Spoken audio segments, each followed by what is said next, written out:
you awake? I thought I heard you get up. Yeah, I'm awake. Sorry, I just can't sleep. Are you thinking about him? Yeah, a bit. Usually get back to sleep, my love. I'm fine. No, it's okay. What else is on your mind? I don't know, it seems weird, but I had one of the most vivid dreams of my life. I saw a fox on a snowy mountain, just looking confused and worried. Those eyes, I can't get those eyes out of my head. She was running in the windy snow, looking for something. Do you think it has to do with you and what's been going on? I don't know. It was just a dream, Rachel. They're not meant to make sense. A lot's happened the past couple days, that's all. Well, if you're not going to sleep anyway, you should tell me. I want to hear. All right.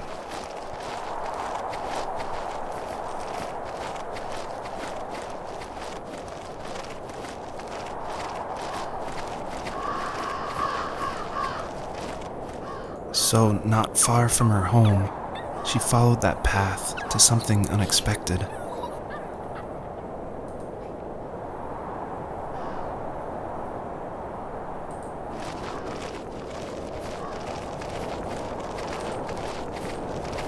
She couldn't stay, though. She had to find her other 2 children. So she took that path. She followed it towards something ancient. Something with answers.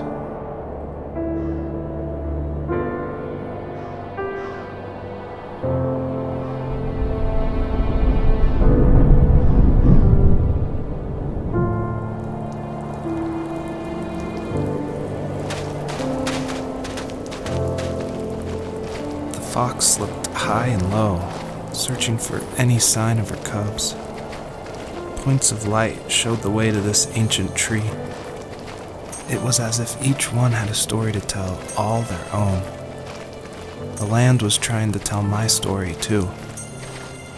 I felt like I was right behind her the whole time.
Dad did for a living? Wasn't he like a lumberjack? That's one way of putting it. If wood was a canvas, then a carving knife was his paintbrush. Even after working a 50-hour week, even after his hands were more splinters than skin, he would bring home the nicest piece of Alaskan weeping cedar and make me toys. That wooden train was the first toy I can remember, and I loved it. I just knew from a young age I was going to be a lumberjack, like my father.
My teenage years were full of sketching, angst, and trouble. I wasn't popular or unpopular. Maybe just forgettable. I guess that gave me a sense of freedom, so I hung out with crazy kids, doing crazy things, even though I mostly just watched the chaos ensue. We did it all. Put fireworks in mailboxes, hide roadkill in people's garages, break windows of the barber shop in Anchorage. My dad was furious, but he was so busy working he couldn't do much to stop me from going out. I think being an adult means there's no one to stop you making hard decisions. He had to make a living, and he couldn't be in two places at once. Yeah, I realize that now. But at the time, I was sure he was more interested in growing his business than what was going on with me.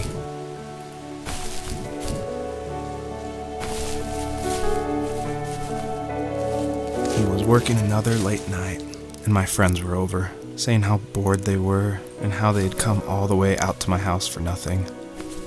One of them mentioned how that old, ugly beyond belief truck was still in the garage, and how we should take it for a spin. I was only 15, so I kind of fought it for a while. The next thing I knew, we were careening around the mountain path, rocks spitting onto the sides of the cliff, while my dad's cringeworthy bluegrass blared out the speakers. I drove while my friends were in the back of that yellow and purple truck, throwing beer bottles and trash at anything remotely interesting. Felt like I was soaring in the air with borrowed wings. But all good things have endings. A cop outside of Eagle River pulled us over after he saw us in a bottle rocket into someone's yard. What followed was a long night of talking to disappointed adults and feeling smaller than ever.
after he drove me home from the police station, I blew up at him, saying how I never wanted to be like him, how I was gonna be someone and leave that hick icebox for good.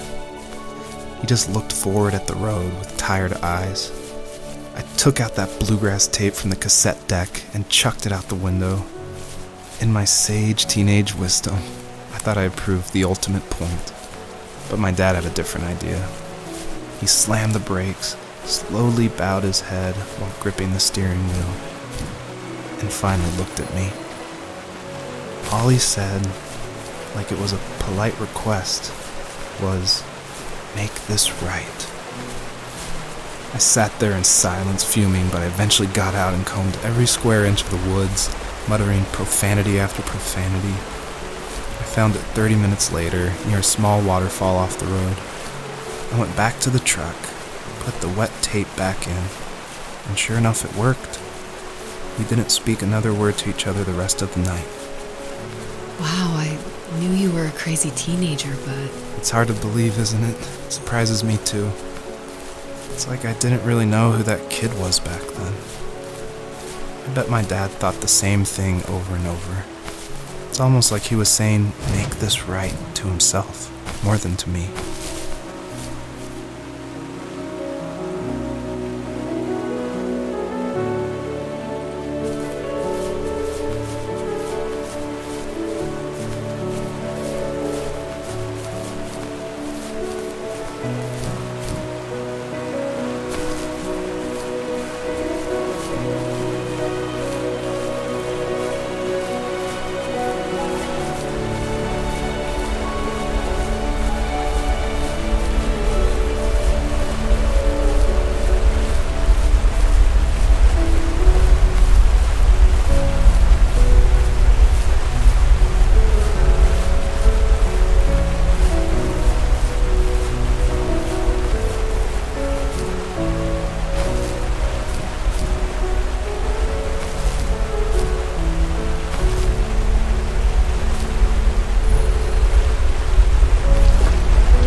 My friends would laugh about that night and talk about how crazy it was, and I laughed along, pretending it didn't bother me.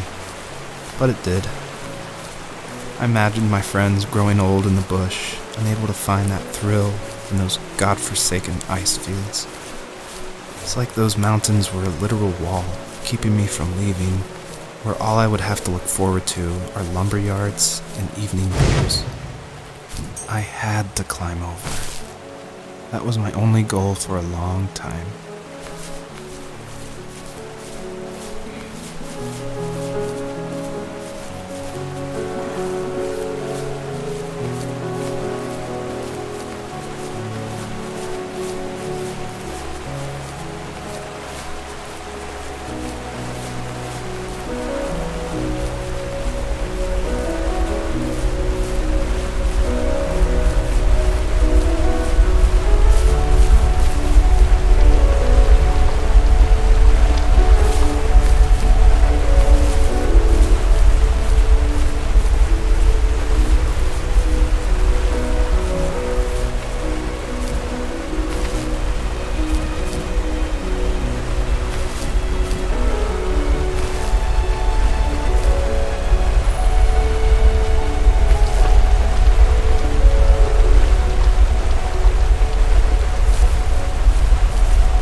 If there was some way I could take my love of drawing and turn it into a way of escape, nothing would make me happier.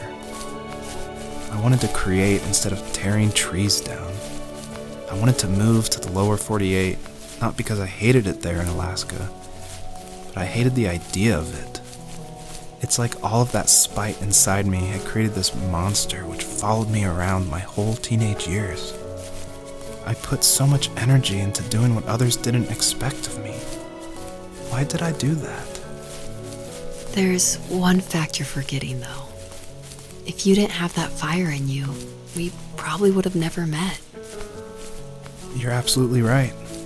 Maybe the destination is all that matters in the end. But then why am I awake? Why am I seeing this fox go on her journey? And why can't I stop thinking about my dad?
My dad built a lot of stuff in his free time. If he wasn't watching fly fishing or reading Tom Clancy novels, he was carving something. He made tons of birdhouses. Not that he was into bird watching, but I think he really missed working and adding on to the home. If he couldn't afford the time to build onto our own house, he would have to settle with watching birds move into their little homes. We kept an old mattress in the bed of that ugly yellow truck, so we would drive it deep into the woods and then watch the birds fly into their houses while the sun set. Usually it was accompanied by venison jerky or a cold Coke, but not a lot of talking, which is how we both liked it.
We were happiest underneath the evergreens. We decided it was time to finally map out the hundreds of acres we lived on just to pass the time during the summer. He was only free in the evenings, so I would spend the day wasting time on dial-up internet and sketching, And then we would rush into the woods, pen and map in hand, before evening fell. Sometimes the aurora borealis would cast a cold green glow on the mountainside, and we would finish our route underneath a twilight sky. Sometimes I was lonely during those summer days, but there was comfort in the routine. A lot of teenagers aren't looking for the daily grind, though. There's nothing wrong with wanting to get out, to leave your childhood home.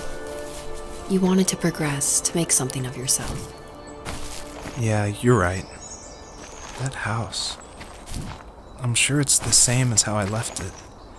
But then why does it feel so different? I doubt you're the only adult to have looked back and asked that question.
On our property, there were old abandoned pieces of a shed and car long left unused. I used to ask him all the time who those people were that left all this junk, and I'm sure he got so tired of hearing it that he made up some elaborate stories how a brown bear ate them and haunted the woods afterwards. What's funny is I think it made those people seem more real. Growing up thinking they were still hanging out like they couldn't say goodbye. I used to tell my friends how I could swear I saw spirits move near the water, and that always freaked them out. I guess it didn't bother me, because the way I saw it, they were normal people with old cars and sheds, just trying to figure out how to survive and be happy in the middle of nowhere. It was a cool thought that they didn't want to leave, but I was a weird kid. Well, you had good company since those ghosts like living in a place where they were brutally devoured.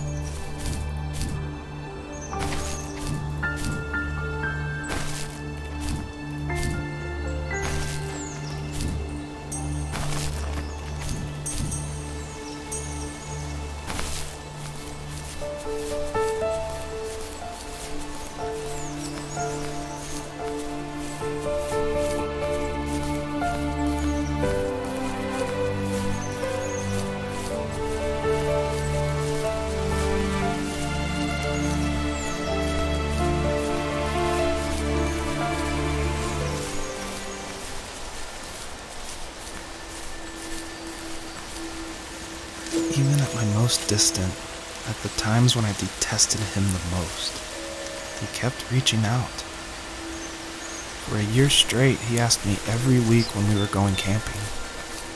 I thought he was just dense. Eventually, to shut him up, I agreed.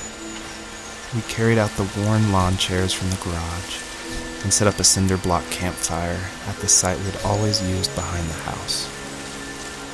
We walked down the mountain path, talking in the warm sunshine we only got a couple months of the year. Those 3 obsidian rocks shimmered alongside the shore, almost like sparklers pressed against a dark window. I'll never forget that wet stone on my feet, or how those massive mountains looked even bigger in the lake's reflection. I felt small, but grateful.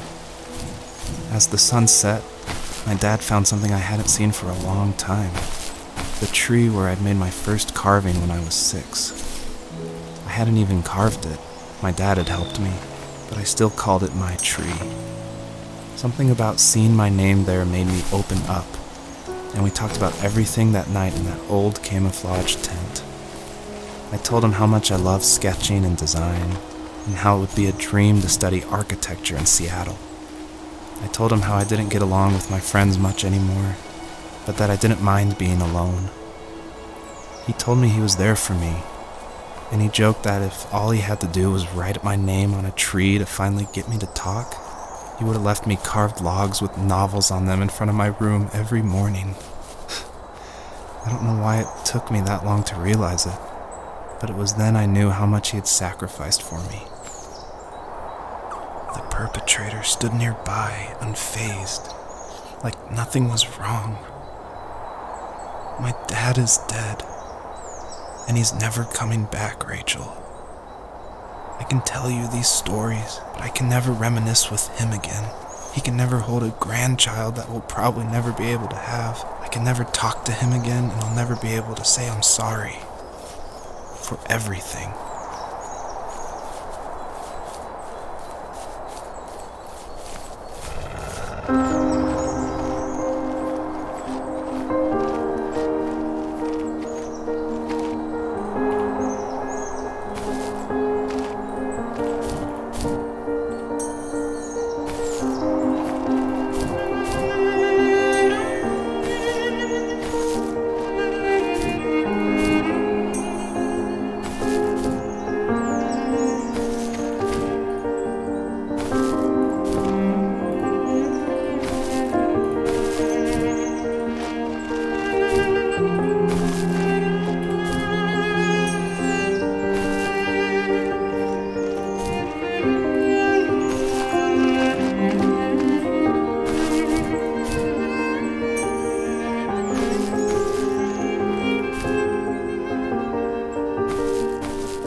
I just can't talk about this anymore.